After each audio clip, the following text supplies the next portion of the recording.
Teresa Lewis was put to death by lethal injection for hiring someone to kill her husband and her stepson. I don't think so, and hopefully that will change. Should there be?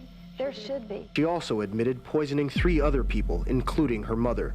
Killing of family members. Now, as you mentioned, Teresa is out of options tonight. Let's not talk about this and let's, build this up. Number 10. Teresa Lewis. Before her ending, Teresa Wilson Bean Lewis, an American slayer, was the only woman in Virginia on the ending row. In October 2002, she was given an end by lethal injection sentence for the slayings of her husband and stepson. Lewis attempted to profit from a $250,000 life insurance policy that her stepson had obtained in advance of his deployment to Iraq while serving as a reservist in the United States Army. Lewis became the first female prisoner in Virginia history to pass away from a lethal injection in September 2010. Teresa Lewis was put to death by lethal injection for hiring someone to kill her husband and her stepson. Killing of family members. Now, as you mentioned, Teresa is out of options tonight. Of shoplifting. A canine also brought in to assist in the search for a possible weapon. She only has an IQ of 72, just 2 points above the legal minimum for execution in Virginia. The last woman ended by the state was in 1912. Because of Lewis's physical orientation, the case raised concerns about her mental competency and the appropriateness of the ending penalty. Lewis is the final woman to be terminated in Virginia as of March 24, 2021, the day the state repealed the ending penalty. Number 9. Carla Faye Tucker. American woman Carla Faye Tucker was given the ending penalty for using a pickaxe to slay 2 people during a break-in. She was the first woman to be ended in Texas since Chipita Rodriguez in 1863, and the first in the United States since Velma Barfield in North Carolina in 1984. I love you, Dana. But I have to surrender that to the Lord. I don't think so, and hopefully that will change. Should there be? There should be. She spent 14 years on ending row after being found guilty of slaying in Texas in 1984. She was then put to end by lethal injection. Owing to her gender and her widely reported conversion to Christianity, she sparked an atypical, sizable national and worldwide movement, among which were a few foreign government officials that called for the commute of her sentence to life in prison without the possibility of parole. Number 8. Velma Barfield. American serial slayer Margie Velma Barfield was found guilty of just 1 slaying, but then admitted to 6. She was the first woman to be ended in the United States since 1962, and the first since the ending penalty was reinstated in 1976. In addition, Barfield was the first female slayer via fatal injection. She was born in Eastover, North Carolina, and had 2 children with Thomas Burke after their 1949 marriage. She experienced back agony following a hysterectomy, which caused a behavioral shift and drug addiction. Lillian Bullard, Barfield's mother, passed away in the hospital. She was found guilty on 7 counts of writing fraudulent checks in 1975 and given a 6-month prison sentence. Of not knowing where you are or what you've done. She also admitted poisoning 3 other people, including her mother. For the hurt that I've caused so many people. Barfield was an elderly caretaker before he admitted to slaying Dolly Edwards, Record Lee, and John Henry Lee. On November 2, 1984, she was put to end in Central Prison. Number 7. Wanda Jean Allen. The first black woman to be hanged in the U.S. since 1954 was Wanda Jean Allen, who was born in 1959. It was discovered that she had a severely damaged brain with a malfunctioning left hemisphere. In 1981, Allen shot and slayed Dedra Pettis after dropping out of high school at the age of 17. She pleaded guilty to a manslaughter charge and was given a 4-year sentence. After a tumultuous relationship with Gloria Leathers in 1988, Allen was shot in front of Oklahoma City's The Village Police Department. 3 days after the injury, Leathers passed away. People talk about finding faith in prison.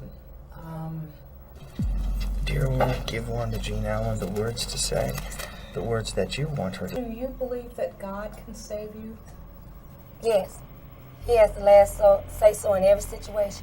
Green Acres Memorial Garden Cemetery in Sperry, Oklahoma is where Allen was laid to rest. The last 3 months of Allen's life and her last appeals are chronicled in the documentary The Ending of Wanda Jean. Despite the mitigating circumstances given by Allen's defense, her bid for pardon was turned down. After serving 12 years on the ending row and becoming a born-again Christian, 24 relatives of Leather and Dedra Pettis saw her ending. Number 6. Mary Beth Tinning. American serial slayer Mary Beth Rowe Tinning was found guilty in New York State of slaying her 9th child, Tammy Lynn, in 1985. Tinning's 8 children all died within a 14-year period, and it is thought that she was complicit in their ends. At first, it was believed that Tinning's first 8 children's reasons of demise were genetic. However, Tinning was held accountable for Tammy Lynn's demise due to a lab result that showed suffocating asphyxia demise. She was found guilty of second-degree slaying in 1987 and given a 20-life jail sentence. The Supreme Court of New York dismissed an appeal. Tinning's actions are consistent with the disease as described in the DSM-5 Development and Course section. In August 2018, she was released from Tacony Correctional Facility in Bedford Hills, New York. Number 5. Eileen Wuornos. American serial slayer Eileen Wuornos slayed at least 7 people between 1989 and 1990. Her case brought to light the connection between gender and violence, as well as how women's acts for self-defense are seen by the law. Wuornos had a difficult upbringing because her father was institutionalized for child molestation and her parents were divorced. She became a prostitute after quitting school. She was incarcerated in 1947 for operating a vehicle while intoxicated and discharging an arm from a moving vehicle. Wuornos was arrested several times on allegations of car theft, check fraud, and armed robbery. She slayed 7 middle-aged male drivers in 1989 to 1990 while they were impersonating hitchhikers and dumped their bodies along Florida and southern Georgia highways. Wuornos acknowledged the slayings, but she insisted that she acted in self-defense during an attack. She was found guilty of one of the slayings in 1992 and given the ending penalty. Afterwards, she admitted guilt to 3 more charges and was put to end by lethal injection. Number 4. Frances Newton. Frances Elaine Newton was slayed by lethal injection in Texas in 1987 for the slaying of her husband, Adrian, her son Alton, and daughter Farah. In 1985, Newton received a 3-year probationary term for forgery.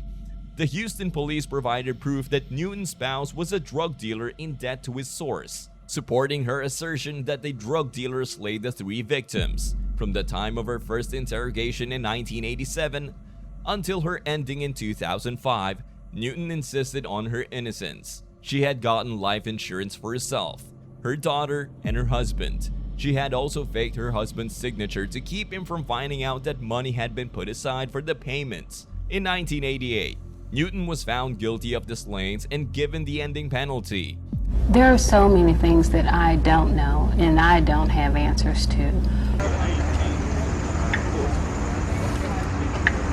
We're out here in Huntsville today! What I know is that Sergeant Freeze told my father when he came to get me from my parents' house. Congresswoman Sheila Jackson Lee, for all of the efforts that she made to try to stop this execution.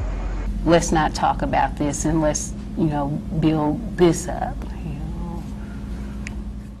Before her 2005 ending by lethal injection, she was incarcerated on the ending row for almost 17 years. Her tale was told in the television documentaries Women on Ending Row, 2006, A Lethal Love, and the Fatal Attraction episode, A Lethal Love, where her innocence was questioned and her culpability was called into question prior to her ending.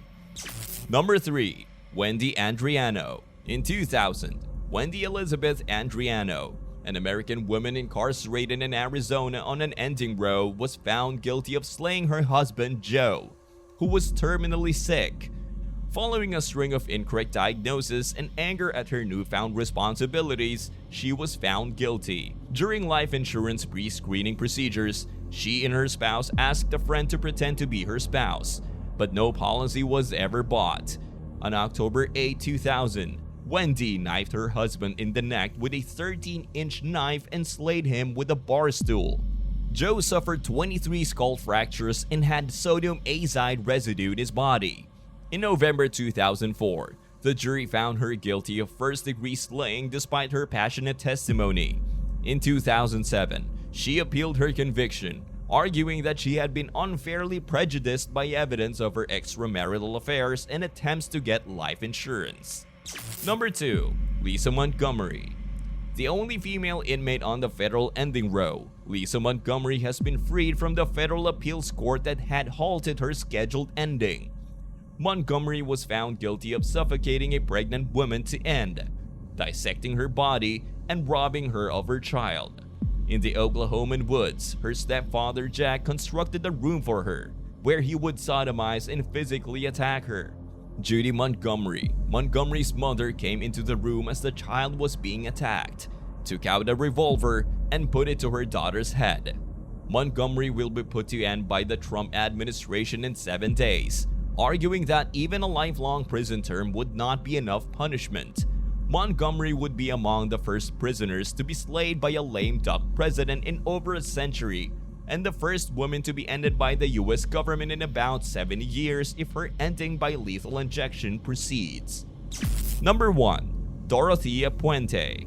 Renowned Sacramento serial slayer Dorothea Puente was found guilty of 3 slayings in the 1980s. She hosted gatherings in her boarding home where she provided support to mentally ill people, homeless people, and alcoholics. It was discovered that Puente had slayed a number of renters and had stolen their social security benefits. She altered her appearance to give off an air of innocence by dressing in retro style and donning big frame glasses. Ruth Monroe, who rented a room from Puente in 1982, was among the first persons to get in touch with her before she passed away. Puente was convicted of theft and sentenced to 5 years in prison after it was alleged that she had drugged Monroe and stolen her pension. That's all for this video, folks. See you next time.